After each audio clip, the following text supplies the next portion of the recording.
This episode is brought to you by Ring. From package deliveries to lonely pets, Ring cameras and doorbells make it easy to check in from anywhere, right from your phone. Be there with Ring.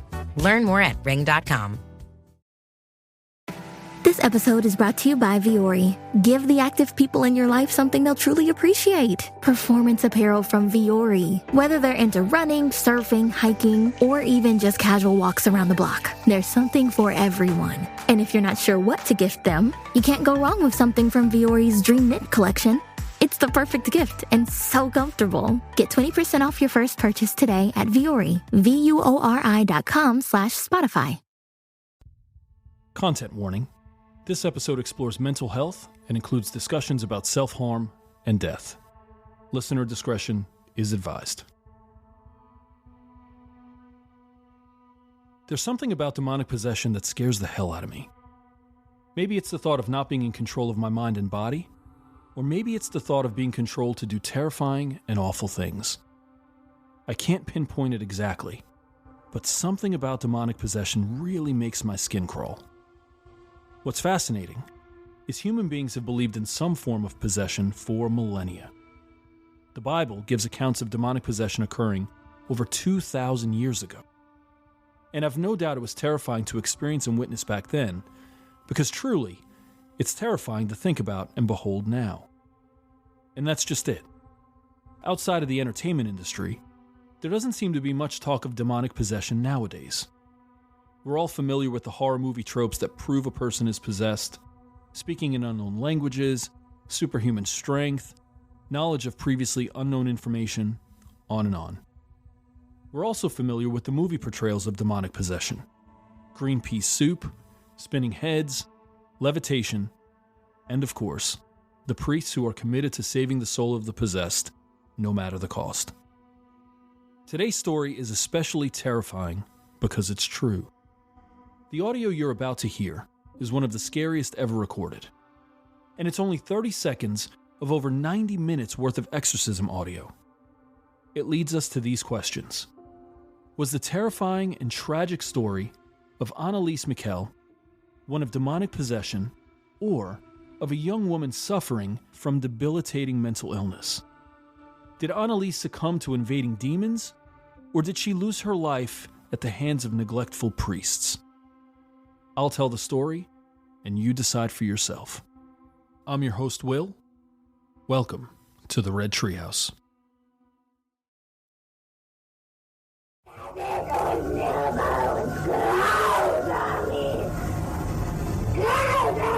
Ziet eruit zoals die vervlochten! Der das ganze Deutschland verführt, oder? Ja, der ist er noch drin. Im Namen des dreifaltigen Gottes und aller Guten Jungfrau Maria, sagt die Wahrheit.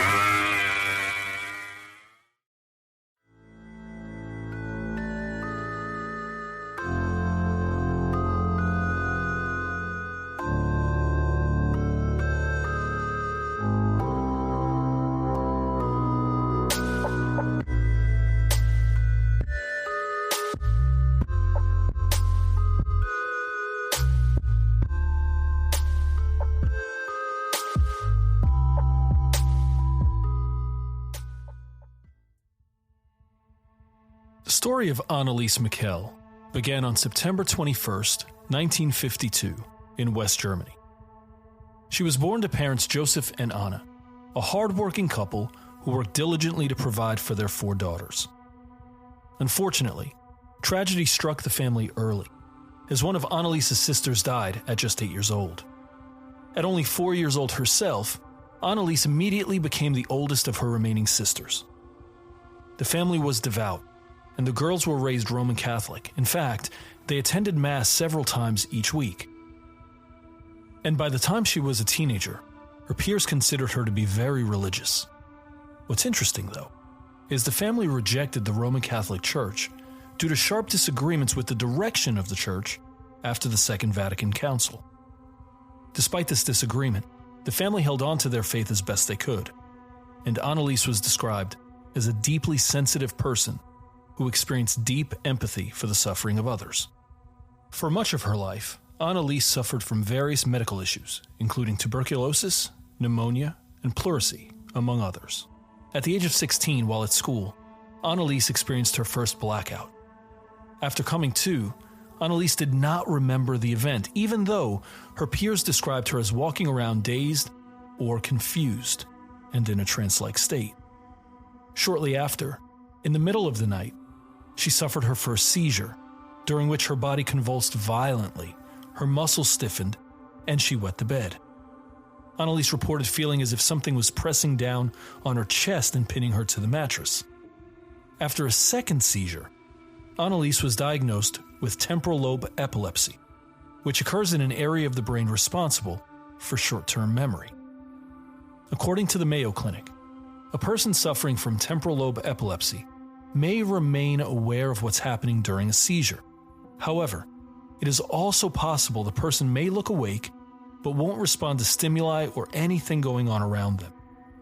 This type of seizure typically lasts anywhere from 30 seconds to 2 minutes, and symptoms prior to the onset of a seizure include the person experiencing a sudden sense of fear or joy, déjà vu, sudden strange taste, or odor. While in the seizure, a person may experience a lack of awareness, staring off into the distance, repeated swallowing or chewing, or finger movements such as picking motions. In extreme cases, a temporal lobe seizure can evolve into a tonic-clonic seizure, more commonly known as a grand mal seizure. It's also believed Anneliese suffered from Geschwin syndrome, a comorbid behavioral disorder characterized by hyper-religiosity, or an intense religious belief that impedes normal daily functioning. This can include auditory or visual hallucinations, the intense belief that God has chosen the person to accomplish a mission or task, or an intense feeling of God's presence. Anneliese was prescribed Dilantin, an anti-seizure medication. This did not help. Her mental health worsened as she was caught in the grips of both depression and anxiety. Anneliese experienced visual hallucinations, and she described seeing, quote, devil faces throughout the day. Later, she was prescribed Alept, an antipsychotic used to treat schizophrenia. Doctors were hopeful that this would control her hallucinations and delusions. But no matter what drugs she took, none of them helped.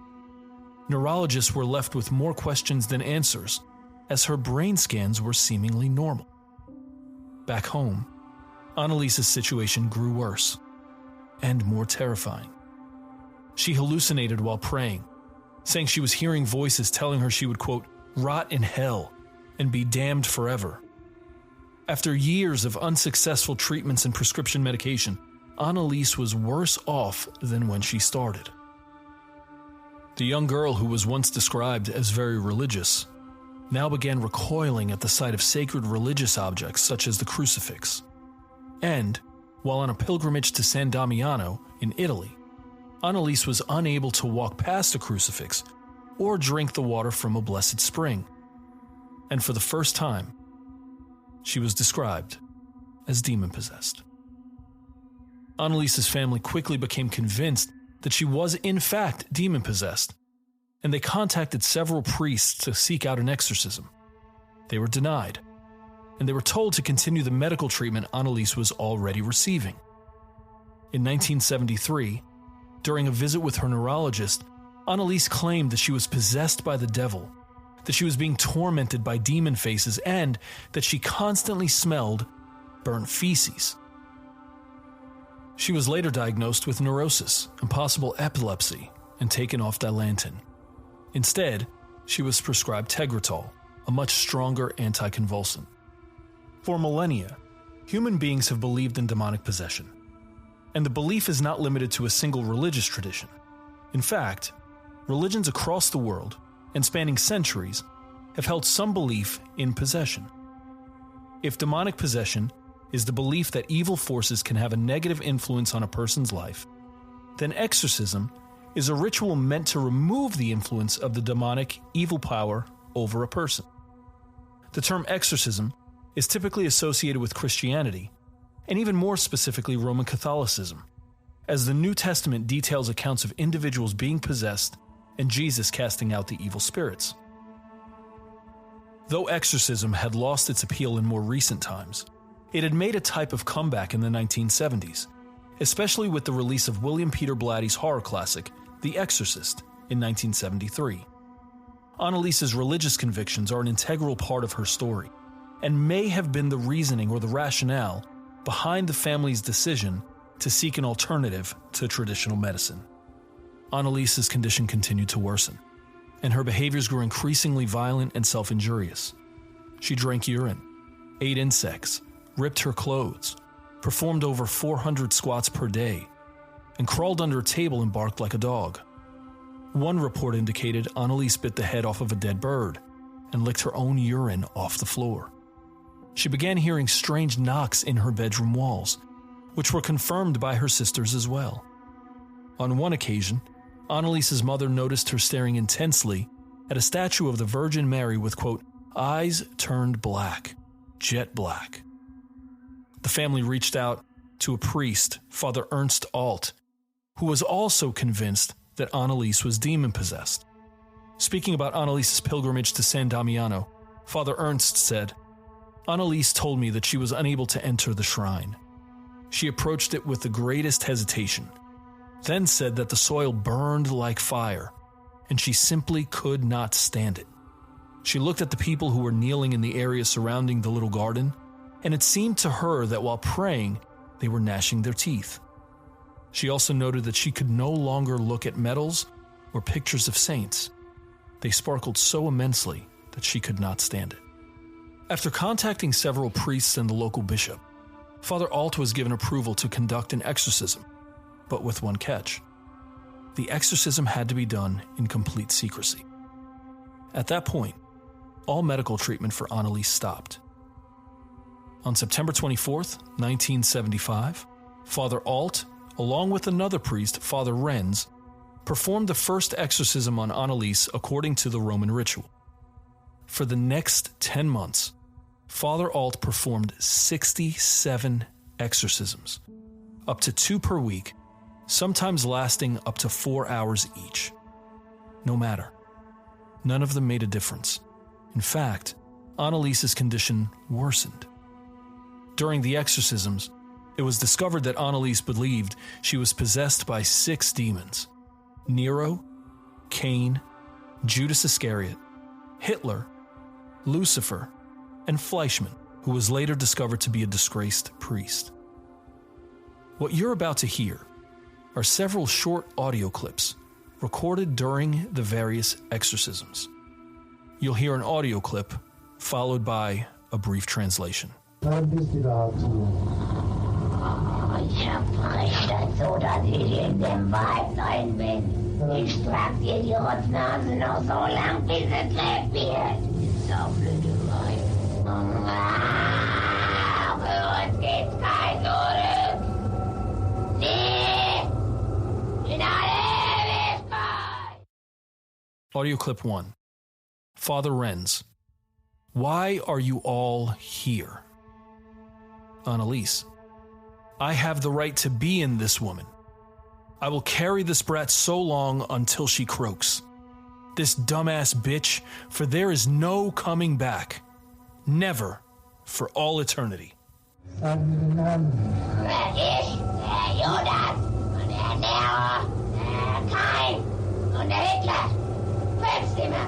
Das ist der 6. Oh, den haben wir gelogen. Den habt ihr natürlich. Audio clip 2. Father Renz, say your name. Anneliese.